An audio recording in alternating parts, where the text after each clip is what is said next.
माझ्या स्टॉक सिलेक्शनच्या प्रोसेसचा हा आहे 6वा एपिसोड आणि ह्या एपिसोडमध्ये आपण बघणार आहे, की मी कुठल्या 3 असे चार्ट पॅटर्न्स आहे, ज्यांच्या मदतीने मी स्विंग ट्रेडिंग करत असतो.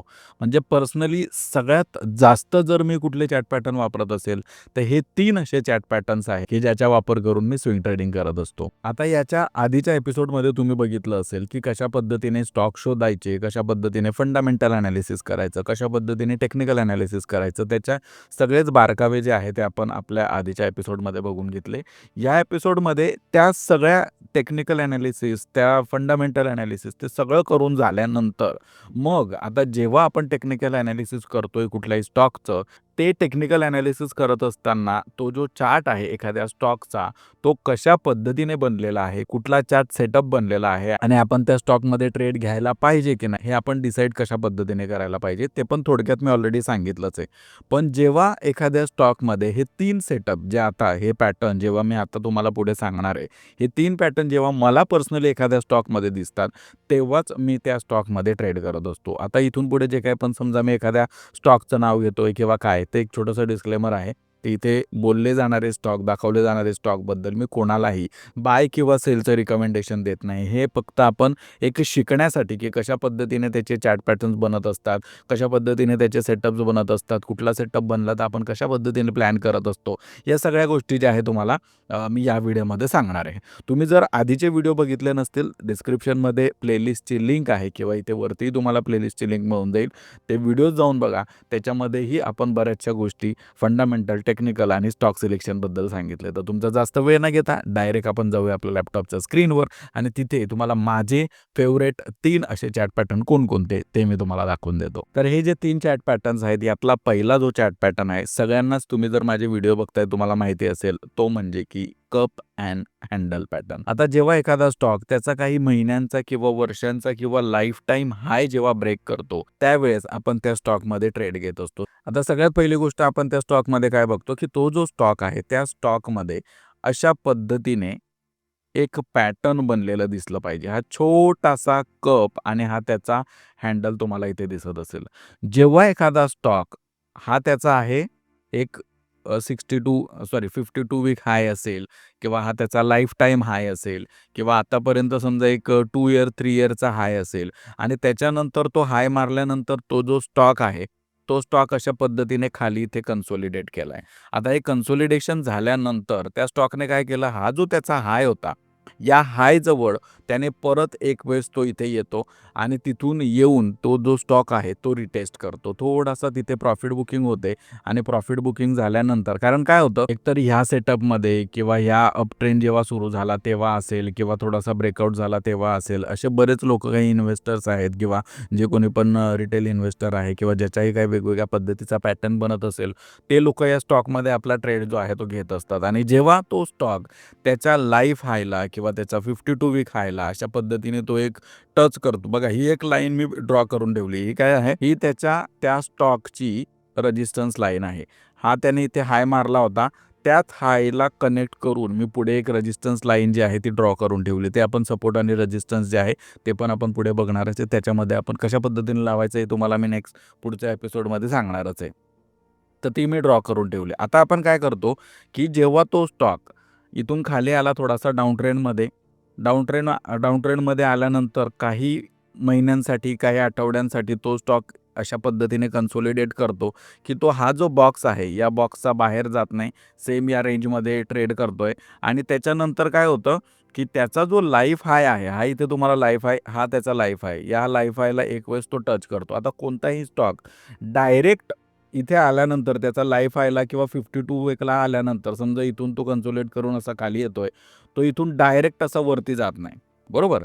तुम्ही खूप सारे असे स्टॉक बघाल. काही असे एक्झाम्पल स्टॉक निघून जातात, की ते ब्रेकआउट केल्यानंतर डायरेक्टच धावायला लागतात. पण खूप कमी वेळेस असं होतं, की एखादा स्टॉक जेव्हा हा त्याचा लाईफ हाय किंवा 52 वीक हाय ब्रेकआउट करत असेल, तो ब्रेकआउट केल्यानंतर डायरेक्ट तो वर जायला लागतो.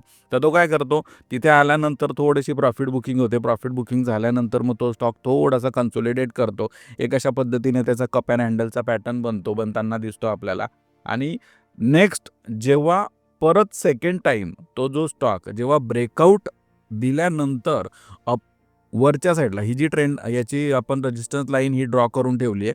ठीक आहे.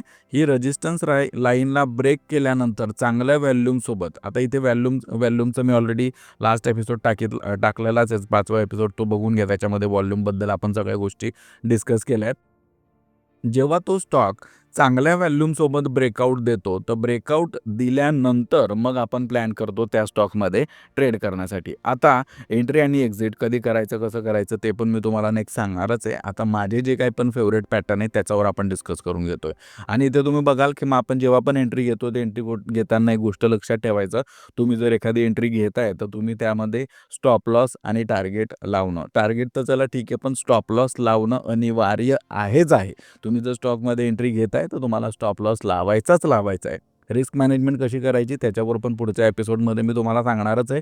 पण ही गोष्ट लक्षात ठेवा, जर तुम्ही कुठल्याही प्रकारची ट्रेडिंग करताय तर त्यामध्ये तुम्हाला स्टॉप लॉस लावणं गरजेचं आहे. आता याच्यानंतर मग आपण प्लॅन काय करणार, इथे आपण ही कॅन्डल जेव्हा दुसऱ्या दिवशीची कॅन्डल किंवा नेक्स्ट डेची जेव्हा पण कॅन्डल बनेल त्या कॅन्डलला आपण एंट्री घेऊ. इथे आपला कुठेतरी 4%चा स्टॉप लॉस असेल आणि आपला एक 10 to 12% जो आपला टार्गेट असतो, तो टार्गेट आपण लावतो आणि त्या स्टॉकमध्ये आपण एंट्री घेत असतो. एक गोष्ट लक्षात ठेवा, कधीही जेव्हा ब्रेकआउट, समजा काही स्टॉक इथून असे ब्रेकआउटही होतात आणि ब्रेकआउट झाल्यानंतर ते स्टॉक जेव्हा रिटेस्ट करतात, त्या रिटेस्टला आपल्याला एंट्री घ्यायची. कधीही तो स्टॉक डायरेक्ट ब्रेकआउट केला तुम्हाला फर्स्ट टाईममध्ये, जेव्हा तो एखाद्या रेजिस्टन्स जवळ येतोय, त्यावेळेस तुम्हाला लगेच त्या स्टॉकमध्ये एंट्री घ्यायची नाहीये. ठीक आहे. नेक्स्ट जो आपला पॅटर्न आहे, सेकंड पॅटर्न आहे असेंडिंग ट्रायंगल पॅटर्न. आता हा असेंडिंग ट्रायंगल पॅटर्न जो आहे, हा पॅटर्न फक्त अप ट्रेंडमध्ये आपल्याला बघायला मिळतो. आपण तर काय करतो, आपण स्विंग ट्रेंड करतो, तर स्विंग ट्रेड करतो म्हणून आपण जे अप ट्रेंडमधले स्टॉक असतील त्याच्यामध्येच आपण ट्रेड करतो. एक वीक, 2 वीक किंवा मॅक्सिमम 4 वीकसाठी आपण ते ट्रेड करत असतो, बरोबर.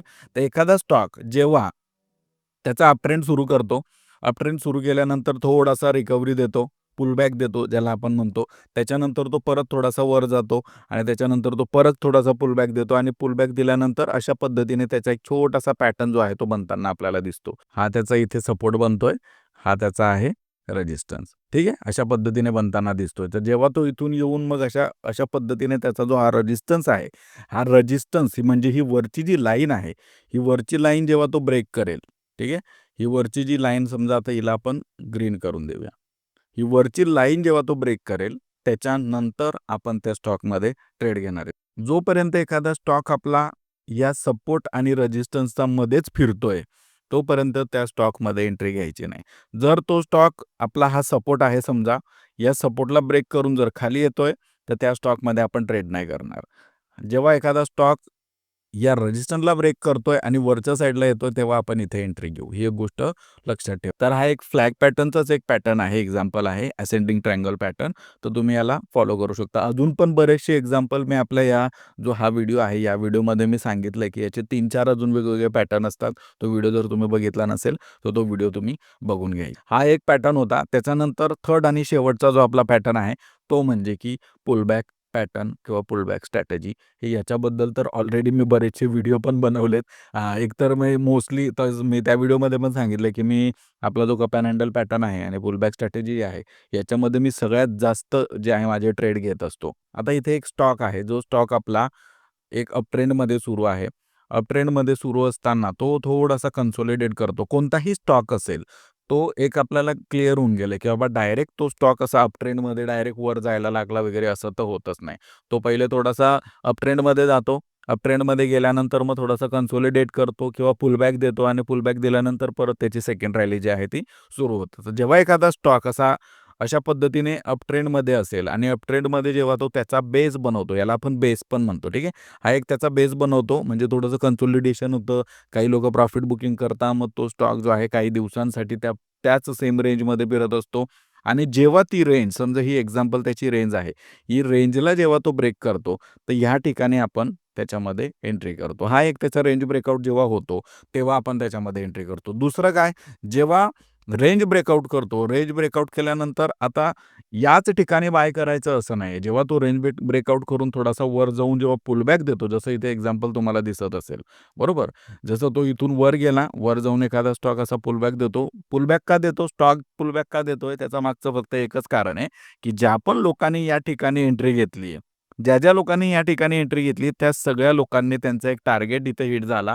त्यांचं जे काही पण 8%, 10%, 12%, 15% जेवढाही टार्गेट असेल, तो टार्गेट त्यांचा अचीव्ह झाला आणि अचीव्ह झाल्यानंतर मग ते लोकं काय करतात, प्रॉफिट बुकिंग करता इथून. मग प्रॉफिट बुकिंग जेव्हा होते, तर तो स्टॉक ऑब्व्हियस आहे, की लोकं जर आपला स्टॉक प्रॉफिट बुकिंग करताय, सेल करताय, तर मग तो थोडासा पुलबॅक येतो आणि तो पुलबॅक झाल्यानंतर मग जेव्हा हा एक छोटासा एक काही पण तो 5% 8%चा वगैरे 15 मॅक्सिमम 15 किती पर्सेंटचा तो पुलबॅक असू शकतो.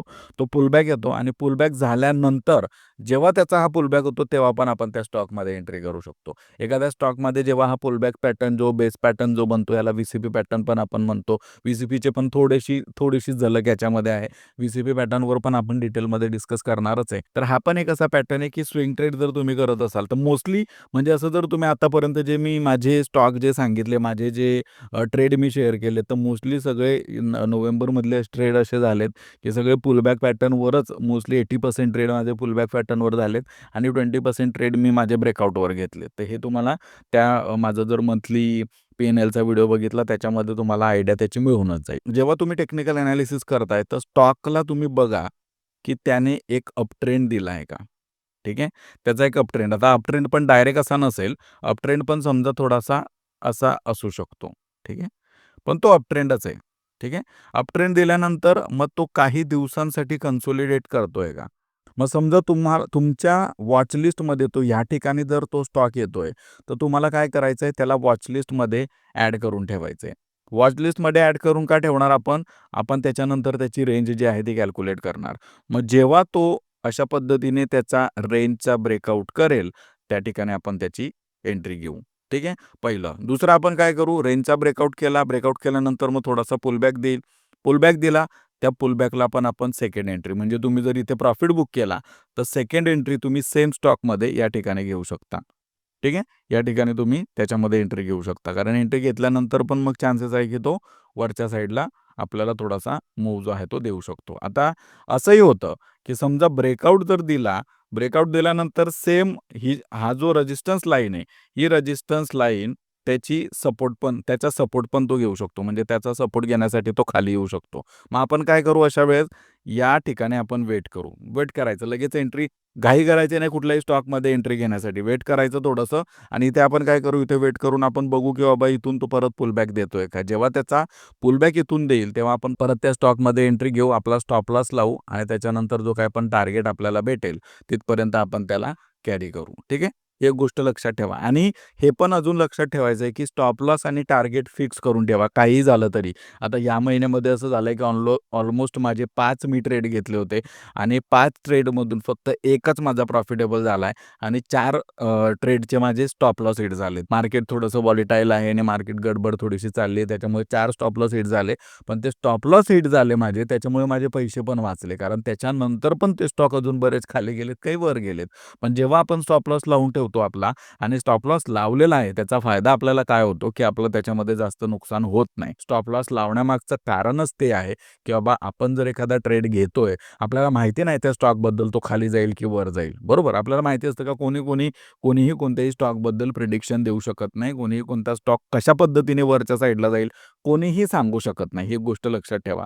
म्हणून स्टॉप लॉस आणि टार्गेट लावूनच कुठल्याही स्टॉकमध्ये एंट्री घ्यायची. तर हे 3 असे सिंपल पॅटर्न होते. एक होता आपला कप अँड हँडल, दुसरा होता आपला फ्लॅग पॅटर्न आणि तिसरा होता पुलबॅक. हे 3 असे चार्ट पॅटर्न सेटअप्स आहेत, ज्याच्यावर मी सगळ्यात जास्त जे आहे माझे ट्रेड घेत असतो. आणि तुम्ही पण जर टेक्निकल एनालिसिस करत असाल, फंडामेंटल एनालिसिस करत असाल, मग तुम्ही जर इथून पुढे जाऊन जर तुमचे ट्रेड घ्यायचा विचार करताय, तर या पॅटर्नच्या मदतीने तुम्ही सुद्धा स्वतः एनालाइज करा. स्वतः व्यवस्थित सगळं गाईड घ्या. तुम्हाला जर माहिती नसेल, कोणी जवळ असेल एखादा व्यक्ती ज्याला याबद्दल जास्त माहिती आहे, त्याला विचारून गाईडन्स घेणं इम्पॉर्टंट आहे. मी तर देतोच आहे, पण तुमच्याकडे अजून माझ्यापेक्षा कोणी हुशार व्यक्ती असेल, तर त्याला विचारा, की बाबा अशा पद्धतीने मी हे काम करतोय, अशा पद्धतीने मी ट्रेड घेतोय. तर ते कसे काय व्यवस्थित तुम्ही प्लॅनिंग केलेली तुम्हाला तिकडनं पण ॲडवाईस जर भेटली, तर ती अतिउत्तम आहे. म्हणजे माझ्यापेक्षा जर कोणी चांगला ॲडवाईस करत असेल तर. जर तुम्ही याच्या आधीचे एपिसोड बघितले नसतील, तर ही प्लेलिस्ट जाऊन बघा. व्हिडिओ आवडले तर लाईक करून या. हा व्हिडिओ आवडला तर लाईक करा. काय प्रश्न असतील तर कमेंट करून मला विचारा आणि नवीन असाल तर सबस्क्राईब करून घ्या. भेटूया पुढच्या व्हिडिओमध्ये. तिथे जात असेल तर तिथे भेटतो. थँक